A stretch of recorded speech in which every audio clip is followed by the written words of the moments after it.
Right here, Tyrant says, Jury's win quote versus Ken is savage, bro. And basically she says, you're a lot cuter now that your life has been ruined. Damn. Couldn't look away from the train wreck. You can blame it on the tech or the disrespect. Before you play, better button check. Button check.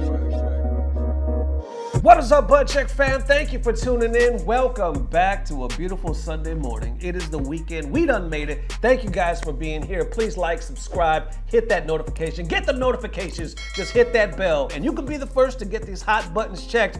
Man, we got some big news coming up. I can't hardly wait to announce it, but I can't announce it yet. As always, chapters and links down below for all the information, and you can skip around to a certain subject if you want, but we got an episode. We got an action-packed episode. So without further ado, we're about to jump into it. Ladies and gents, let's go.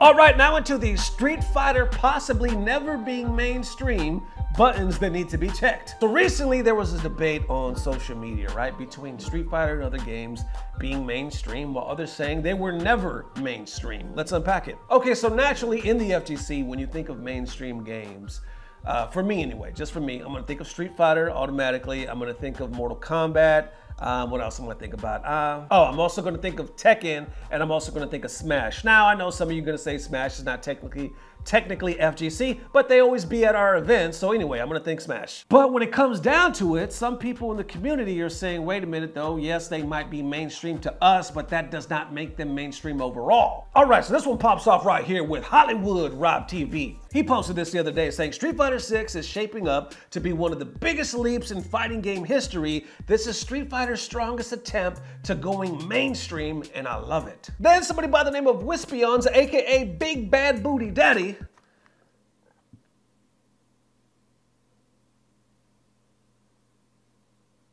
I mean, I ain't gonna lie, I like it. Anyway, he responds saying, since when Street Fighter wasn't mainstream, y'all FGC be saying anything. Then of course, you know Rob got something to say. He responds right here saying, these games were released only months apart, shut up. Then he takes a screenshot, I think it's, what is it? Call of Duty Black Ops 3. And right here you can say that Call of Duty Black Ops 3 still managed to perform quite well commercially, and with 26.72 million copies. I repeat, 26.72 million. Then he posted, of course, side by side with the Street Fighter screenshot. And as you can see right here, I believe it's talking about 5. As of June 30th, 2022, the game's accumulated sales reached 6.60 million, making it the best-selling Street Fighter game on home consoles, surpassing Street Fighter 2, according to Capcom's Platinum Titles physical report. 6.6 million, making it the best-selling Street Fighter. Best-selling, they're saying 6.6 best-selling versus 26. So 20 whole more million. Did that sentence even make sense? 20 whole more million. You get what I'm trying to say. In that sense, I could perfectly see now what RobTV is trying to say. Basically, he's like, yo, maybe in the FGC, but in the scheme of things, we are nowhere close to being mainstream. Because I'm not gonna lie, when I first read it, I was like, how is not Street Fighter mainstream? Of course it's mainstream, but then when he posted the numbers, I go, that's the point you're trying to make. Others respond right here saying, sales-wise, legit, the only mainstream fighting game is Mortal Kombat. Others are like, you mean Super Smash Bros. James Shen actually weighs on this as well, saying, I will just say Street Fighter 2 was 100% mainstream. I can't explain to you how big of worldwide phenomenon it was. Very few video games have reached that level of mainstream in history. Then someone adds to it saying, Street Fighter 2 was the Fortnite or Roblox of its generation. Someone adds saying, even bigger, considering the fact that it was played in person, people were lining up in arcades, restaurants, delis, pizza places, video stores, and bowling alleys just to play. And I want to just go on record saying I was literally at every one of these damn locations that he just mentioned to play this game. No other game came close to that. N64 had its gatherings in person, but nothing like fighting games did in the 90s. And of course, it keeps going. I'll keep posting the comments on the screen as far as, is it mainstream? You know, was it mainstream? Because Rob said this is the first time Street Fighter could be mainstream. James brings up a good point, saying, well, actually, I was there during Street Fighter 2, and it was mainstream. Trust me, it was a global phenomenon. And this is, I mean, I'm excited about this topic because I never even thought about this till now. I was also alive during that era, you know what I'm saying? And I remember it being a global phenomenon. Now, here's the thing. We did not have internet though when it was out. We did not see everybody that was playing in the tech or get to talk to people and see clips, highlights.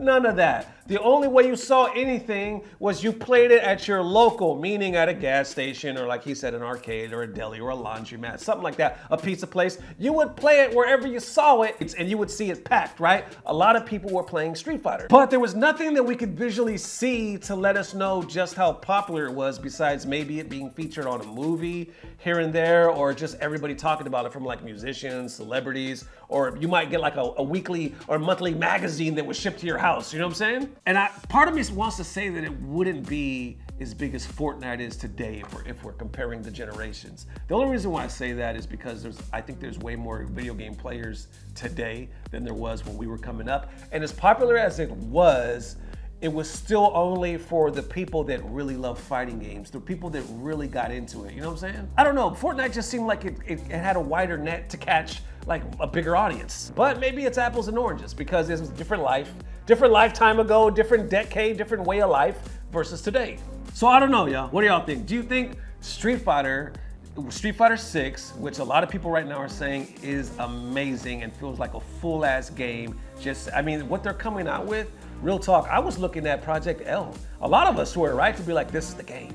This might be the game to bring everybody to the party, right? But now you're looking at Street Fighter 6, like, holy shit, this looks action-packed. But with that being said, do you think Street Fighter 6, like Rob was saying, is the FGC's chance, or Street Fighter's chance to go, best chance, I should say, to go mainstream? Or do you agree with James saying, nah, actually, Street Fighter's been, you know, mainstream before, it was just back in the day? Or do you agree with others saying, nah, if we're talking about mainstream in the FGC, it's only Mortal Kombat, or it's only Smash, like others say? All right, now into this damn hitbox thing has gone way too far, buttons that need to be checked. All right, so this one pops off in the world of hitbox, but technically it doesn't. I'm just going off the post right here. So somebody posted this the other day saying, y'all worried about a hitbox? This man pulling a 50-hit combo on a recorder. Okay, so I don't know who this young man is, but best believe I'll put his profile on the screen and link in the description field because I'm gonna look to see who it is. And if I can find it, I'll put it down below. If you don't see it, please let me know so I can give him his props. But anyway, they posted this, and apparently people are calling this not the hitbox, but the blow box. They're calling this shit the flute box for good reason. Check it out. Do the combo, and he is playing the damn flute.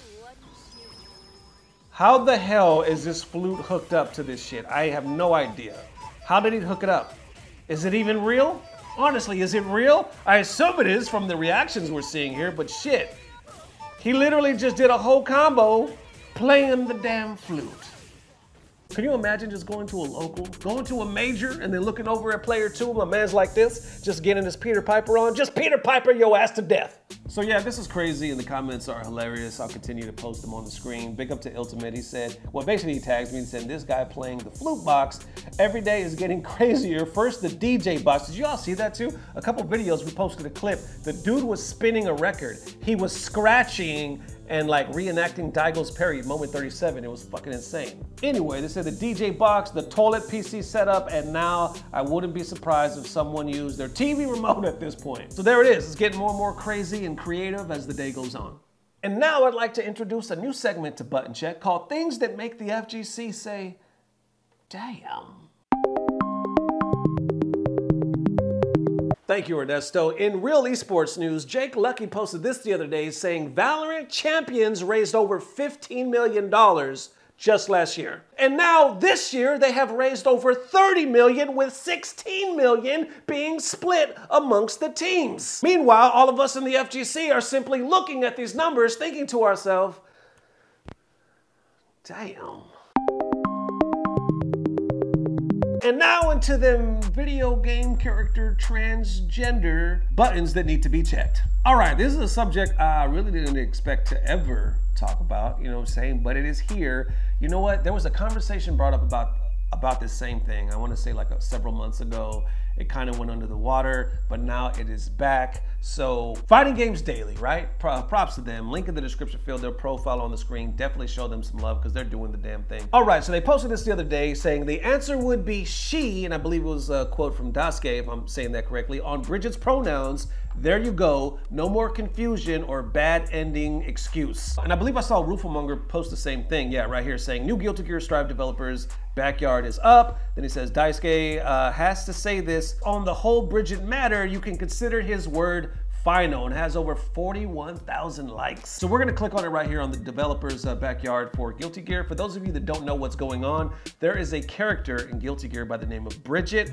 Apparently, it was rumored that she had been trans. A lot of people in the trans community were like, you know, kind of proud of that fact. Others were kind of pushing back, saying that wasn't the case. It became this whole argument, kind of blew up like it really did. And now we are here to this article, I believe, from the creator, and he posted this information. So this was just released a few days ago. Right here, you can see where it says name, Bridget, height, weight, blood type, birth date, origin, hobbies, values, or it talks about the parents. Doesn't really say anything about gender, but if you go down below, it says Bridget was born one of 2 twin sons of a multi-billion-dollar couple and was given only the best training and tutoring as a child. However, Bridget's upbringing was what one would expect for a daughter of a high society family instead of a son. The reason for this was Bridget's hometown had a superstitious belief that male twins brought misfortune, so the townspeople were embedded in this belief that instead the younger of any set of male twins would be put to death or would be exiled from the town upon birth. Unable to swallow either of those options, the twins' parents raised Bridget as a daughter. Okay, so what we know so far is it doesn't seem like in this case that Bridget chose to be a woman. It seems like she was forced to be a woman, not because of gender identity, but more so the parents were trying to save their son from death.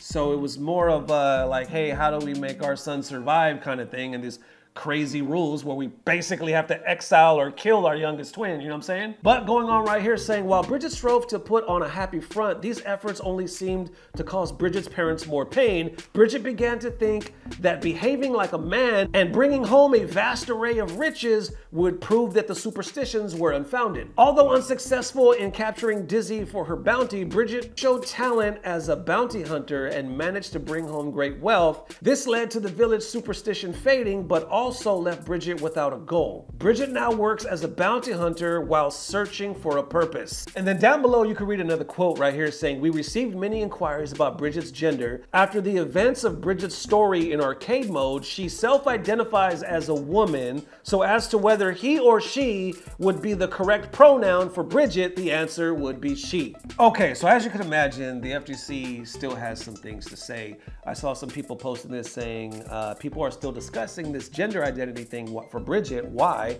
Somebody by the name of Max says, because unfortunately, despite Bridget literally saying she's a girl, some people can't accept that. Others say because that validates grooming and conflicts his previous established story. He's a dude and everyone with a brain should call him such. And that's exactly what I was thinking was gonna happen, right? There was gonna be some people, of course, cheering and celebrating this, and there was gonna be others saying, no, it kind of goes against the canon, you know what I'm saying? Or it goes against the story. She was born a man. You know, it seems like she was a man and she was forced to be a woman. And of course, I was thinking they were gonna go on with the conclusion saying it seems more forced, that it's unnatural to the story. And of course, I'll keep putting the comments on the screen, and this is basically what's happening right now. I noticed though, surprisingly, somebody by the name of @PoliticalAwake posted this saying, holy shit, Japan is roasting Daisuke, decision to make Bridget trans. And you see right here the screenshot, and of course it's translated saying, I think it will definitely go down in history as the biggest stain in the history of fighting games. And then you can see the comments down below where people are like, yeah, Japan doesn't take too kindly to their entertainment being tampered to, catering to the West. And others adding to it saying, frankly, the West isn't too fond of it either. And some adding saying, true, yet here we are. So there you go. What do y'all think? It's crazy though that we're here having this discussion for a character, for a let's say I guess a video game character that doesn't exist in real life. You know what I'm saying? It's not a real person. It's just it's a game. It's colors and paint and graphics. But I guess it can be said, is it so far-fetched though if you think about it? Because when you talk about superheroes, when you talk about comic books, like, let's be real, if they came out with Wolverine, right?